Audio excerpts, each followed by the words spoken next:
Halo semua, salam sejahtera Malaysia. Satu lagi isu hangat hari ini yang pasti menjadi sebutan ramai. Ini adalah berkaitan dengan 6 ahli parlimen. Yang kita boleh dengar di mana-mana artikel ataupun media yang menyebut 6 jahanam. Nah, saudara-saudara, saya tidak menyebut 6 jahanam ini di dalam konteks yang negatif.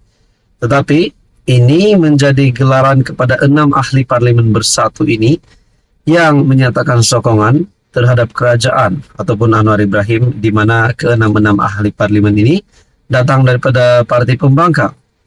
Nah, saudara-saudara, berkaitan dengan keputusan ROS untuk meluluskan pindaan perlembagaan parti bersatu, berkaitan dengan itu, sudah pasti kalau ROS meluluskan, confirm plus guarantee akan ada 6 pilihan raya kecil diadakan. Sekiranya tidak diluluskan, apa nak dibuat? Apa nak buat kalau tiba-tiba ROS tidak meluluskan pindaan perlembagaan daripada parti bersatu ini?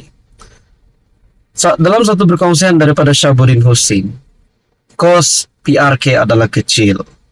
ROS perlu luluskan pindaan perlembagaan bersatu demi pertahan imej Anwar. Seperti yang kita tahu, kalaupun ada ataupun tiada 6 ahli parlimen bersatu yang menyokong Anwar ini, sebenarnya tidak terjejas sama sekali kekukuhan ataupun kekuatan Datuk Seri Anwar Ibrahim sebagai Perdana Menteri dan juga kerajaan perpaduan tidak langsung tidak dikacau, langsung tidak memberikan kesan kepada kerajaan perpaduan sekiranya 6 ahli parlimen ini tidak menyokong kerajaan pun. Tapi saudara-saudara yang hormati, bersatu menuntut untuk mengadakan 6 pilihan raya kecil. Bayangkan saudara-saudara kalau 6 pilihan raya kecil ini dimenangi oleh PHBN, ini sudah pasti satu kemenangan baru untuk Anwar Ibrahim. Tetapi kalau 6 pilihan raya kecil ini dimenangkan oleh ahli parlimen daripada Perikatan Nasional yang tulen, bukan daripada 6 jahanam ini, sudah pasti itu satu lagi isu yang bakal menjadi cerita ramai orang. Dalam perkongsian daripada Syahbudin Husin, terdapat setengah pihak cuba menghasut pendaftar pertubuhan atau ROS agar menolak pindaan perlembagaan yang diluluskan bersatu. Alasan mereka, jika pindaan diluluskan, ia akan menyebabkan 6 PRK dan mengakibatkan banyak perbelanjaan wang kerajaan perlu dikeluarkan. Kata mereka, kos mengadakan PRK bukan ada harga ramah atau harga madani yang perbelanjanya boleh dimurahkan. Dengan maksud lain, mereka sebenarnya mahu biar 6 MP bersatu itu kekal menyokong Anwar sehingga PRU 16 akan datang. Aduh, apa punya jenis mereka yang berpikiran begitu menurut Syahbudin. Saya sudah sebut dalam artikel sebelum ini bahwa kedudukan Anwar dan kerajaan Mardani tidak terjejas sama sekali jika ketiadaan sokongan daripada 6 jahanam MP bersatu yang mengalihkan sokongan. Anwar masih stabil dan mampu mengemudi kerajaan Madani sehingga PRU 16. Dengan itu lebih baik diadakan semula PRK di 6 kawasan berkenaan demi membersihkan politik negara daripada mereka yang khianat, belot, tiada kesetiaan dan suka menjual sokongan. Saya amat setuju dengan pendapat Syahbudin Husin ini. Kita nantikan sekiranya ROS meluluskan pindaan perlembagaan bersatu ini, sudah pasti ada 6 lagi PRK yang bakal diadakan. Nah, di antara 6 PRK ini, mungkinkah ada di antara 6 MP bersatu yang menyokong Anwar ini akan kalah? Ataupun mungkin di antara mereka ada yang menang, ataupun semuanya akan menang? Nah, persoalannya sekiranya mereka menang tetapi atas tiket bersatu, sudah pasti itu menjadi satu lagi persoalan. Jika mereka menang atas tiket bersatu, sudah pasti mereka bersatu akan mengambil satu lagi keputusan yang bagi saya menjejaskan politik Malaysia. Disebabkan ahli parlimen mereka menyatakan sokongan kepada Anwar Ibrahim sehingga mereka sanggup mengosongkan kursi. Tidak lain dan tidak bukan, maksud saya di sini, bukankah sekiranya mereka benar-benar mahu menyokong Anwar Ibrahim, mereka sanggup mengosongkan kursi itu pertama, dan kedua sanggup keluar daripada parti dan menyertai parti kerajaan. Nah, bila bertanding nanti pada 6 PRK akan datang, sekiranya ROS meluluskan pindaan itu, mereka mungkin relevan sekali untuk menyertai parti kerajaan dan bertanding atas tiket parti kerajaan. Nah, saudara-saudara, apa komen Anda? Ini pasti satu isu yang memeningkan kepala dan mengejutkan. Sekian saja, teruskan bersama di dalam channel ini untuk info yang seterusnya. Salam sejahtera Malaysia, selamat datang ke channel Fels Lifestyle. Info padu, info hangat disediakan di dalam channel ini. Satu lagi keputusan mahkamah yang pasti menggemparkan, mengejutkan Muhyiddin Yassin dan Perikatan Nasional. Seperti yang kita sudah tahu, terutamanya kepada penyokong Muhyiddin Yassin yang pasti kecewa selepas Muhyiddin Yassin dituduh semula. Pada tahun lepas, pada bulan Ogos kalau saya tak silap, Muhyiddin Yassin dibebas dan dilepaskan. Dibebaskan daripada pertuduhan rasuah.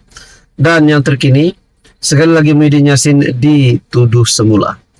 Nah, saudara-saudara, dalam satu artikel daripada Malaysia Kini, Muhyiddin, 77 tahun, ketika menjadi Perdana Menteri ke-8, didakwa menggunakan kedudukan untuk suapan RM232.5 juta daripada 3 syarikat, yaitu Bukhari Equity Sdn Bhd, Nepturis Sdn Bhd, dan Mamfor Sdn Bhd, serta ahli perniagaan Azman Yusof bagi Bersatu. Dia dituduhkan melakukan perbuatan itu di Pejabat Perdana Menteri, Bangunan Perdana Putrajaya di antara 1 Mac 2020 dan 20 Ogos 2021. Dia juga berdepan 3 tuduhan menerima wang hasil aktiviti haram yang semuanya berjumlah RM200 juta.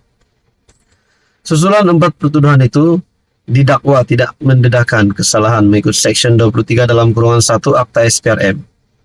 Di bawah tajuk besar artikel daripada Malaysia Kini, Muhyiddin tidak boleh rayu ke Mahkamah Persekutuan. Kenyataan dari pendakwaan. Undang-undang itu tidak membenarkan Muhyiddin membuat rayuan ke Mahkamah Persekutuan kerana kes rasuah utamanya bermula di Mahkamah Session, kata seorang anggota pasukan pendakwaan. Timbalan pendakwa raya Wan Shahrudin Wan Ladin berkata, di Mahkamah Session Kuala Lumpur semasa sebutan pagi tadi berhubung kes salah guna kuasa dan pengubahan wang haram terhadap Muhyiddin Yassin. Dia berkata kes itu masih kekal di Mahkamah Session selepas Mahkamah Rayuan memerintahkan ia dikembalikan semula ke Mahkamah Session untuk tindakan lanjut. Pada perbicaraan di hadapan Hakim Mahkamah Session Azura Alwi, dia berkata, rayuan terakhir bagi kes di Mahkamah Session adalah di Mahkamah Rayuan sahaja mengikut Seksyen 87 Akta Mahkamah Kehakiman CJA 1964. Peruntukan tersebut menyatakan bahawa sebarang rayuan yang timbul daripada sesuatu perkara di Mahkamah Session hanya boleh dibawa ke Mahkamah Tinggi dan berakhir di Mahkamah Rayuan. Pada 28 Februari lepas, Mahkamah Rayuan membatalkan keputusan Mahkamah Tinggi KL yang melepas dan membebaskan Muhyiddin daripada 4 pertuduhan salah guna kuasa yang dikaitkan dengan program Janawi Bawah. Bagaimanapun, pada hari berikutnya MP Pago Muhyiddin Yassin memfailkan rayuan ke Mahkamah Persekutuan. Wan Shahrudin memberitahu bahawa alasan rayuan Muhyiddin ke Mahkamah Tertinggi tidak diketahui mengikut undang-undang dan adalah bertentangan dengan Seksyen 87 CJA. Bagaimanapun, Peguam Muhyiddin Hisham Teh Pohtek menyangkalnya dengan alasan rayuan boleh dibuat ke Mahkamah Persekutuan kerana rayuan di Mahkamah Rayuan adalah berhubung permohonan semakan di Mahkamah Tinggi yang bukan rayuan terhadap keputusan Mahkamah Session. Nah, saudara-saudara yang amat dihormati semua, artikel ini menyebut lagi, Presiden Bersatu itu merayu keputusan Mahkamah Rayuan pada 28 Februari yang membenarkan rayuan pendakwaan terhadap keputusan Mahkamah Tinggi yang melepas dan membebaskan dirinya. Dalam keputusan sebulat suara itu, panel 3 hakim Mahkamah Rayuan kemudian mengarahkan kes berkenaan dikembalikan semula ke Mahkamah Session. Menurut hakim, Mahkamah Tinggi terkilaf apabila memutuskan 4 pertuduhan berkenaan tidak mendedahkan sebarang kesalahan Muhyiddin yang juga pengurus CPN. Pada 15 Agustus tahun lalu, Mahkamah Tinggi membebaskan Muhyiddin atas 4 tuduhan menggunakan kedudukan untuk rasuah 232,5 juta bagi Bersatu selepas membenarkan permohonannya untuk membatalkan tuduhan terbabit. Saudara-saudara yang mati, sekiranya perkara ini akan sampai ke peringkat yang lebih serius, adakah Muhyiddin Yassin akan mengalami nasib yang sama seperti Najib Razak? Saudara-saudara, apa komen Anda? Sekian saja, teruskan bersama di dalam channel ini.